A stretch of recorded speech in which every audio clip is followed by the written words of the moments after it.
系列的。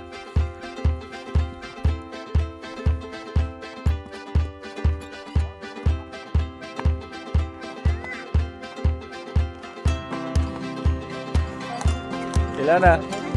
Hi.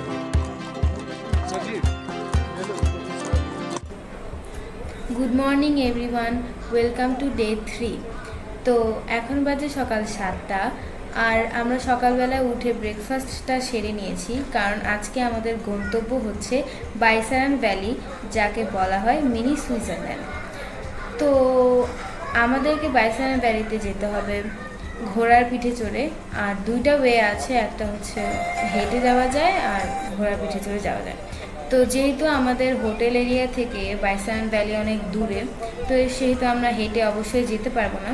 এজন্য আমরা 4 জনের জন্য 4টা ঘোড়া আগে থেকেই ভাড়া করা ছিল।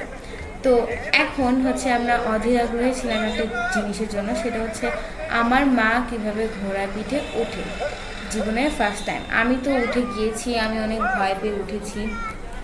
তো এখন আমার মাও উঠবে। মা একটু একটু ভয় পাচ্ছিল, কারণ কখনো উঠেনি, আমিও ভয় পাচ্ছিলাম। তো দেখতে পাচ্ছেন আমার মা উঠে গিয়েছে।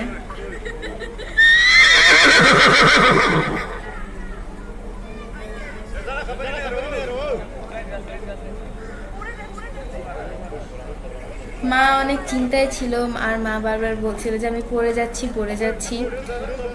তারপর ওরা ধরিয়ে উঠিয়ে দিল। এটা আসলে কোনো ব্যাপার না, আমাদের মনে হয় যে আমরা পড়ে যাচ্ছি, কিন্তু আমরা পড়ছি না। তো গাইজ, এবার আসি পনির ব্যাপারে। পনি আপনারা চাইলে পনি স্ট্যান্ড থেকেও ভাড়া করতে পারেন, কিন্তু আমরা হচ্ছে আগে থেকে এটা ভাড়া করে নিয়েছি। আর পনির যেহেতু আমরা হচ্ছে 6টা পয়েন্ট কভার করছি আজকে, সেহেতু আমাদের পার ঘোরার প্রাইস পড়েছে হচ্ছে 1000 রুপি করে। এটা এক এক সময় এক এক রকম প্রাইস থাকে। শীতের সময় একরকম, বরফের সময় একরকম, বরফ ছাড়া একরকম প্রাইস থেকে থাকে। তো আমরা সবাই ঘোরাতে উঠে গিয়েছি, কিছুক্ষণের মধ্যে আমরা চলে যাব বাইসারান ভ্যালিতে।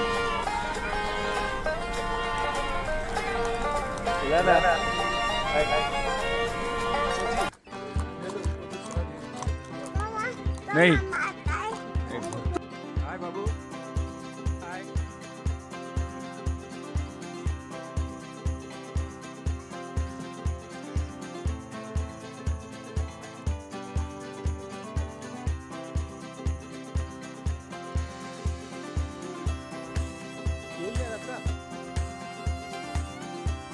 आगे तो देखा है पत्थर है, नीचे नीचे रास्ता है।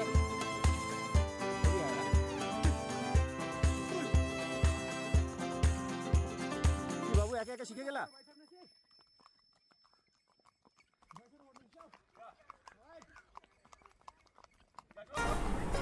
আসলে বুঝতে পারলাম খেলাটা শুরু হলো এখান থেকে।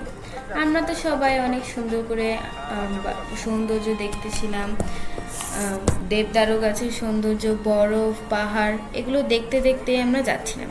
কিন্তু হঠাৎ করে খেয়াল করলাম উঁচু নিচু রাস্তা, আর রাস্তার মধ্যে পাথর। এগুলো দেখতে দেখতে আমার অনেক ভয় লেগে গিয়েছিল, এবং মনে হচ্ছিল যে আমি কি মরেই যাব নাকি, কারণ সৌন্দর্য দেখব নাকি আমি আসলে নিজের প্রাণ বাঁচাবো। আর গাছের শিকড়গুলোর মধ্যে দিয়ে আমার মনে হচ্ছিল যে ঘোড়াগুলো বেহুলো মতন যাচ্ছে, আর ঘোড়াগুলো এই না পড়ে যায়, এই না পাহাড় দিয়ে গড়িয়ে গড়িয়ে পড়ে যায়। এই জন্য আমার অনেক ভয় লাগছিল, আমার মার অনেক ভয় লাগছিল। তো কি আর করার, এভাবেই আমাদেরকে অনেক দূর পথ যেতে হবে। আমাদের তো বাইসারান ভ্যালিতে পৌঁছাতে হবে। আর আপনারাই তো দেখতে পাচ্ছেন যে রাস্তাটা কেমন। ওখানে আসলে কেউ না গেলে বুঝবে না যে কতটা ভয় লাগছিল। ঘোড়া একবার যাচ্ছে বরফের উপর দিয়ে, আরেকবার যাচ্ছে আঁকা বাঁকা পথ দিয়ে, মানে যেভাবে ইচ্ছা সেভাবে ঘোড়া যাচ্ছিল।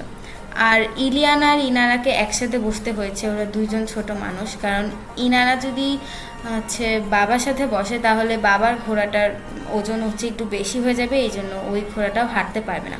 এই জন্য ওদের চিকনা পাতলা মানুষকে একসাথে দিয়েছে। ওরাও অনেক কষ্ট করে আসছিল। আমি যতটা ভয় পেয়েছিলাম তার থেকে কম ভয় পেয়েছিল ইলিয়ানা এবং ইনারা।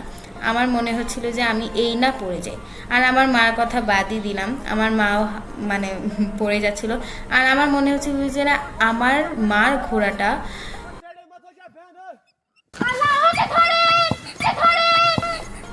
আপনারা নিশ্চয়ই আমার চিৎকারটা শুনে বুঝতেই পারছেন যে আমি কতটা ভয় পেয়েছিলাম এবং কি বাজে রাস্তা দিয়ে ঘোড়াগুলো যাচ্ছিল।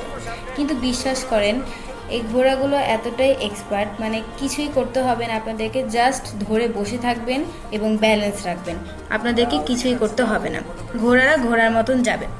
কিন্তু আরেকটা মজার বিষয় বলি, আমার মা যে এমন ভয় পাচ্ছিল, মানে আশেপাশে কোনো সৌন্দর্য তো দেখেইনি এবং আমরা কি পিছনে আছি, মরে গেছি নাকি কি করছি সেটা আমার মার মাথায় নেই। মা হচ্ছে জাস্ট চোখ বন্ধ করে সূরা পড়তে পড়তে যাচ্ছিল, আর আমার মার ঘোড়াটাও ওভাবে হেলে তুলে যাচ্ছিল। তো ইলিয়ানা আর ইনারা সাহস করে এগিয়ে যাচ্ছিল, ইনারা আশেপাশে দেখছিল আর বোঝার চেষ্টা করছিল যে কি হচ্ছে আশেপাশে। ও সৌন্দর্য দেখছিল, ঘোড়াও দেখছিল, একটু পর পর ঘোড়াকে আদর করছিল। তো ঘোড়াগুলো আসলে কিছুই হবে না, ঘোড়াগুলোর মতনই যেতে থাকবে। তো এই যে চলে এসেছে আঁকা বাঁকা রাস্তা, আর আমার বাবা একটু পর পর বলছিল এই বাদা ইজি, কিন্তু আমি ইজি হতে কোনোভাবেই পারছিলাম না। এখন আপনারা দেখতে পাচ্ছেন যে কতটা উঁচু রাস্তা। এখান থেকে কোনো মতে যদি আমরা নিচে পড়ি তাহলে আমরা অনেক দূর নিচে পড়ে যাব এবং আমরা আর অবশিষ্ট থাকবোই না।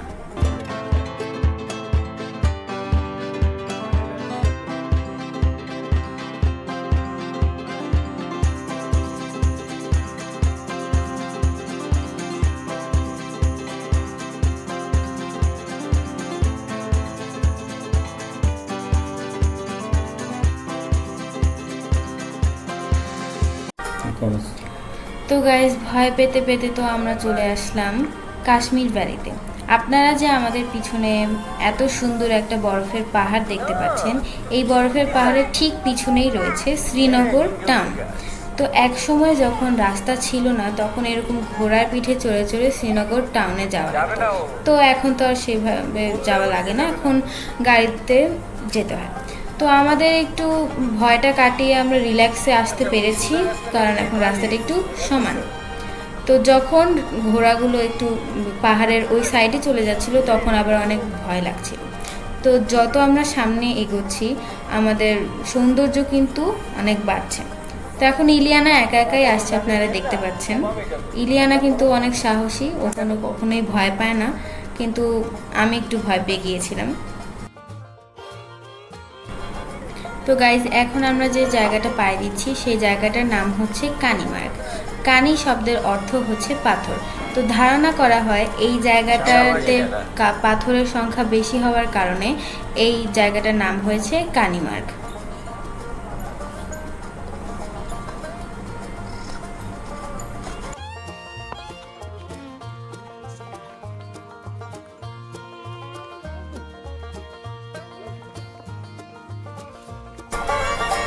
এখন আমরা যে জায়গাটা পাড়ি দিচ্ছি এই জায়গাটার নাম দিনো ভ্যালি, কেউ কেউ আবার বলে দোনো ভ্যালি। আপনাদেরকে একটা তথ্য জানিয়ে রাখি, এই জায়গাটাতেই শুটিং হয়েছিল বিখ্যাত সিনেমা বাজরাঙ্গি ভাইজানের। এই জায়গাটা আসলে কতটা সুন্দর চোখে না দেখলে বিশ্বাস করা যাবে না। তো এখন আমরা যাচ্ছি সামনের দিকে এবং রাস্তাও কিন্তু আস্তে আস্তে একটু ভয়ঙ্কর হতে চলেছে, আর বরফও বাড়তেছিল। बहुत ही अच्छा काम कर रहा है तुम।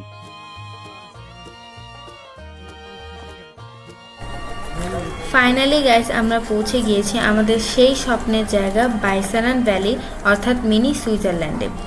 600 ফিট উপরে আমরা ঘোড়ার পিঠে চড়ে উঠেছি এবং যার দূরত্ব ছিল 5 কিলোমিটার। তো বুঝতেই পারছেন আমাদের অবস্থাটা কেমন।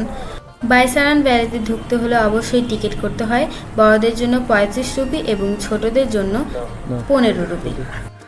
গাইস, আমরা অনেক ঘোড়া টোড়া চড়ার পরে আসলাম। জায়গাটা কি Baisaran valley. Welcome to Baisaran. Mini সুইজারল্যান্ডে বলে এখানে জায়গাটা কি। আমাদের অবস্থা খারাপ হয়ে গিয়েছে পুরো, অনেক ঠান্ডাও, অনেক বেশি ঠান্ডা। আর ঘোড়া কি যে করলো। অ্যান্ড তোমরা তো জানোই আমার একটা ছোট বোন আছে, তো কান্নাকাটি শুরু করে দিছিল। সো এখানে সানগ্লাস বিক্রি করছে। ওই যে মিনি সুইজারল্যান্ড দেখা যাচ্ছে, সেখানে টিকিট কেটে যাব।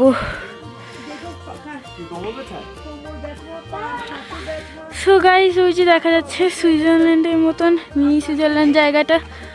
সো গাইস আপনারা দেখতে থাকুন। Thank you for watching guys.